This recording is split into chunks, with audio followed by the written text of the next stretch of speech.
Yeah, so never fear. Never have fear. Remember, this physical world is not, it's not real, right? You know, it waxes, it wanes, it dissipates, and it dies off. Anything in this physical world, right? Anything in this physical world that you can see with your own eyes, right? It's made of matter. Matter is real, right? In its form, it's real, but it's not the truth. It's not the actual reality, right? The actual reality is that you are all spirit. Everything is spirit, you know? That's the truth of reality. So when you know this, when you know the physical reality isn't real, you can just be free. It's the ultimate freedom. You can just live like a cartoon character, right? Right? That's kind of how I treat life. I kind of live like a cartoon character. You know, I wear the same outfit every day. A white t-shirt, gym shorts, right? Same shoes. I haven't bought clothes in like literally 2 years. Yeah, well, about a year and a half. I say year and a half. That's the last time I upgraded my wardrobe. But remember, everything starts with your inner self, your inner being, right? So when you know nothing is real, nothing in this world is actually real, right? If it can die off, it's not real, then what's there to be scared of? There's really nothing to be scared of. You know, you can just live free, be who you truly want to be, and go from there. That's really the beauty of life. I think we get too caught up in society's way of thinking, right? We get too caught up in the rules of the matrix, right? The rules of the video game, the way it's coded, or the way society tries to code it for you, right? They put you in a box, right? They put you in a mental prison that you can't really get out of, right? That you can't see, taste, touch, or feel, whatever the matrix says, right? But you can live outside that construct, right? Outside those rules, you can bend the rules, like Neo in the Matrix, right? When you don't live by those rules, you don't abide by those rules, the world starts to bend towards you, because you don't have any rigid thinking, right? Any rigid way of living life. There's no right way or wrong way to live life. Life is the world is infinite. The world is infinite, right? Just like the universe, as above, so below, right?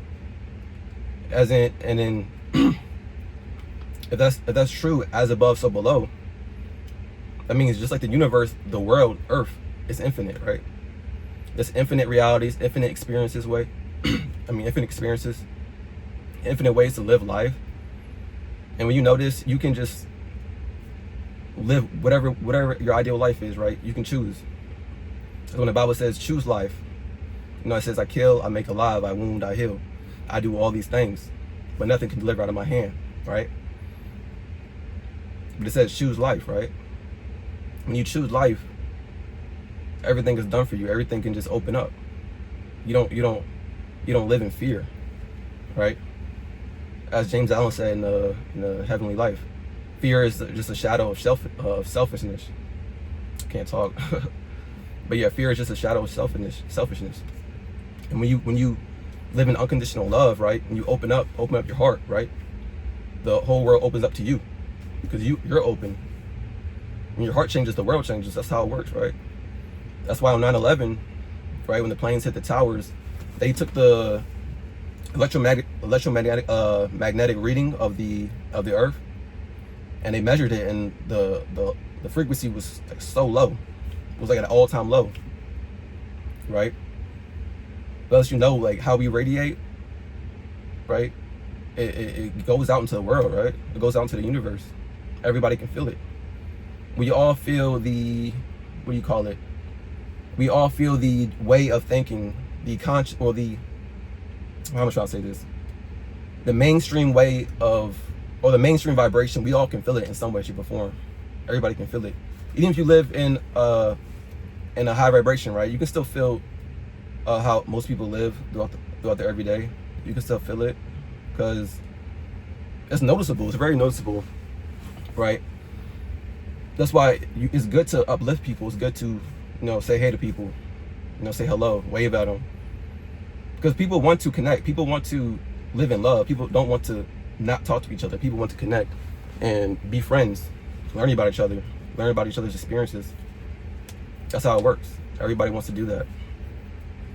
And energy is contagious. So when you do that, when you start to do that, people who are scared of that, right, who fear to do that, they'll see you, and they'll start doing the same thing. They'll start opening up as well, right?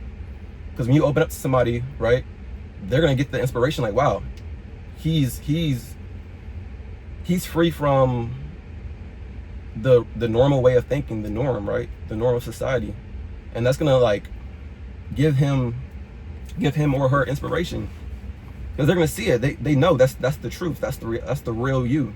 That's your true essence. That's why people become inspired by people who can live in their truth, right? Live in their freedom. Right? That's the way of life. And as far as living your truth, right? Living like a cartoon character, you really can live an infinite flow-based life, right? Just live in love, live in flow, all day, every day, because that's your true nature. That's how you're really supposed to live. Not overthinking, not stressing, right? Everything is done unto you. Everything's done unto you. First seek ye the kingdom of heaven, and all things should be added unto you. That's how it works. It's a very profound thing when you can realize it. When you can actually realize it. And it can be hard, right? It can be hard. It can be very hard. It's like to go from that way of thinking to go to a new way of thinking, right? A new state of mind, a new state of consciousness. At least to make that your home vibration. It takes time, it takes work, right? It takes a lot of work. And a lot of people don't want to do the work. Because when you switch into living this way, all your negativities or your negative energy, all your demons come to the surface, and you have to deal with it. Because if you don't deal with it, then you can never really be awake, right? You're just gonna suppress it the rest of your life, right? And when you go down this journey, it's really about forgiveness, self-forgiveness, forgiving yourself, right? Letting go of shame, forgiving all aspects of your past, right? Because there's no such thing as trauma, right? There's no such thing as true trauma. Trauma is just the present moment. There's no such thing as past trauma, right? All trauma is in the present. All stress, all fear about the future is in the present. There's no such thing as a future, right? No such thing as a past. It's only the eternal now. Have you ever read Eckhart Tolle's The Power of Now? It's a good book. And James Allen has a chapter in The Heavenly Life. I think it's chapter 2, called The Eternal Now. But yeah, there's no past or future. No past or future. It's only now. And you can be that which you want to be, ideally, now. Do you trust it? Do you trust your inner being? Do you trust that source, right? Do you trust God, infinite intelligence, source, whatever you want to call it? It's all the same thing. It's all love. That's what it is. Your true essence is love, right? The only reason you wake up every day, wake up every morning, is because of love, right? The universe loves you. God loves you. Infinite intelligence. The universe loves you, right? When you sleep, it breathes for you, right? when you sleep, it breathes for you. It pumps blood for you, right? Throughout your body. You get a cut, you get a wound, it heals you immediately. Just like that. Your hair grows automatically. Your nails grow automatically. Everything is done for you, right? When you're born, you don't think about growing or doing any of that. It just does it automatically, right? You're not 5 years old thinking like, or you're not in the womb thinking like, oh, I need my nose to grow, or I need my mouth to grow. I think I heard that from Wayne Dyer. He talked on that, right? When you're a kid, you don't think about growing into an adult, right? It just happens automatically, right? You hit puberty and your brain starts to release chemicals, hormones, so you can become an adult, so you can start reproducing and keep it going, keep the circle of life going. You know what I'm saying? So if it does all that automatically, right? Nature does everything by itself, on its own.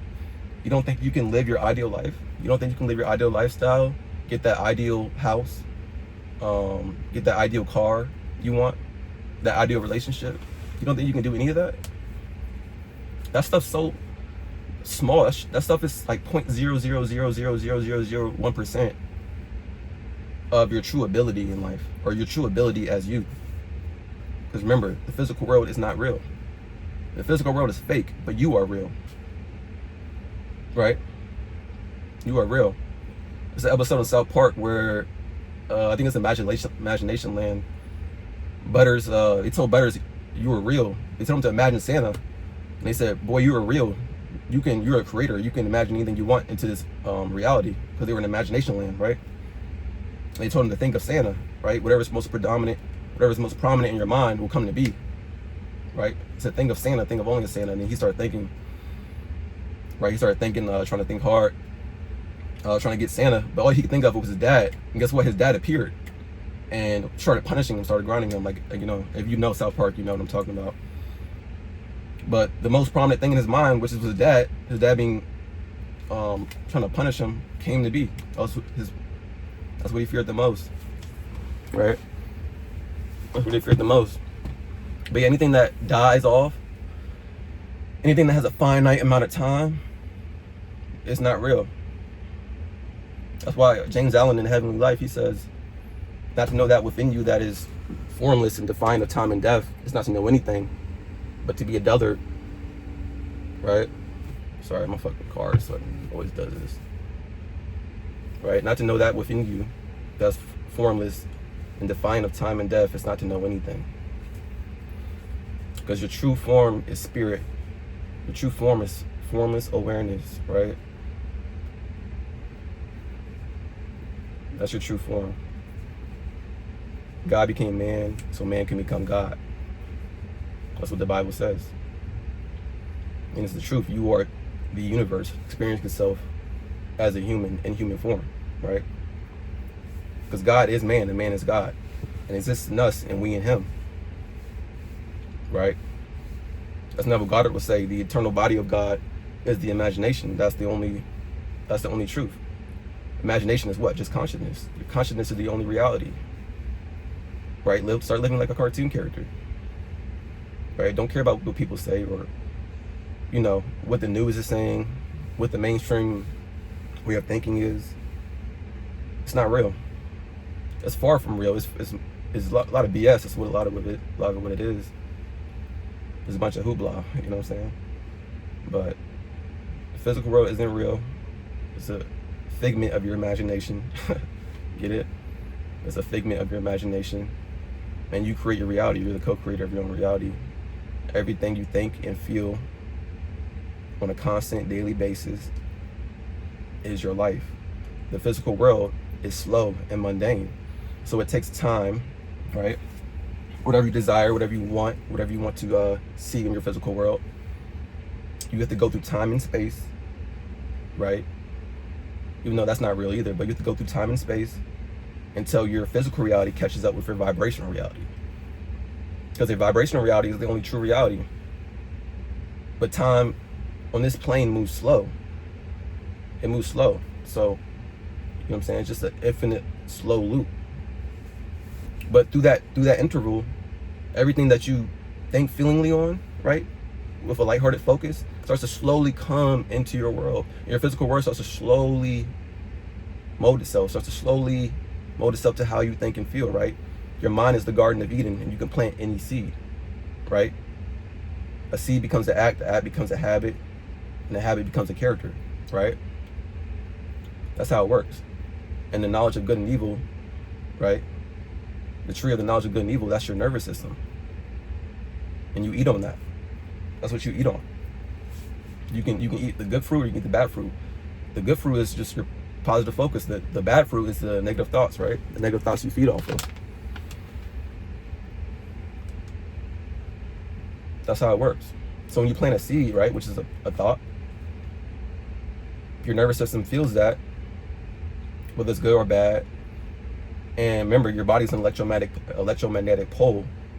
So whatever you think feelingly on, it sends that signal out into the universe, or it transmits it out into the universe, and the universe picks up on that signal, right? Because you're always vibrating, you're always emitting a frequency or a certain vibration. The universe picks up that signal and pings it back to you, right? You're a transmitter and a receiver. It's like a telephone pole. The universe pings it back to you, it sends it back to you, right? Because the universe is an infinite loop. The universe is an infinite loop like that, right? What goes around comes around. Do unto others as you would do unto yourself, right? Giving is receiving, right? Right? That's how it works. So what you send out, you get back in return. And a lot of times you get it back 10x in return, right? Because the seed always reciprocates. I can't talk. Wow. The seed always reciprocates more than what you plant. Right? You plant a seed and it gives you a whole harvest. But it takes time for that seed to bloom, right? It's in the darkness. Just like your thoughts in your mind, it's in the darkness at first. But you water it. Right? You water with either your bad thoughts or your good thoughts, right? A good seed or a bad seed. You can plant a poisonous seed, you can plant a healthy seed, like corn, whatever you want, wheat, right? That's how it works. And you water the thought, the feeling, or you water the thought, the seed with your feeling. That's watering the plant with your feeling, and you think on it. And you don't have to think on it all the time. You can let it go. When you let it go, you can just breathe, be thankful that it's done, and it will eventually show itself, right? Excuse me. Right? Each vision has its own appointed hour. It flowers, it will ripen. If it be long, then wait, because it is sure and it will not be late. That's in the Bible. Right? That's how the law of mind works, the law of consciousness. So never look at this physical reality and think that is you, right? Even this body, this isn't you. Even your personality that you take yourself to be isn't you. You learned that on the way somewhere, right? Maybe from your parents or from the way you grew up in your environment, just wherever, right? Your first 7 years of living is all subconscious, right? Your first 5 to 7 years, all subconscious. And once you hit 7, the age of 5 is 7, you become conscious. And all your subconscious beliefs harden, right? And they become yours. It becomes your personality. That's the power of the subconscious mind. It soaks up everything. Everything you want to put into it, everything everything you plant into it, it gives you back with fullness, right? That's why a baby or a little kid, a little small toddler, they can learn anything. They can learn 10 languages if you want to give it to them. They can learn 15 languages, 20 languages, infinite. Subconscious mind, infinite intelligence, the universe is infinite, right? You are infinite. You can do anything, right? That's why you can teach a kid that many languages, and by the time they're 6 or 7, they just know them verbatim by heart. You can teach whatever. Teach you how to play the piano, right? Right. That's why gymnasts, right? They start when they're like 3 years old, 4 years old, right?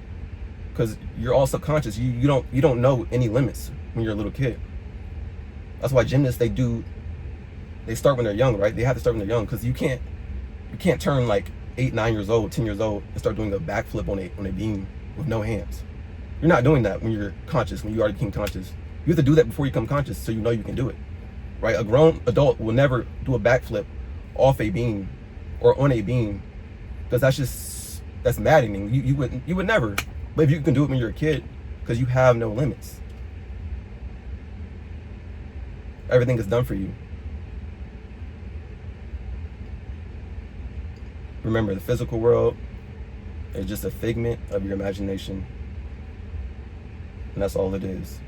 But in your imagination, you can paint the picture, right? Life is art. You can paint the picture on the canvas as you see fit. And the canvas will show itself to how you paint it. Life is art, and you're the painter. So paint it how do you want to paint it. All right.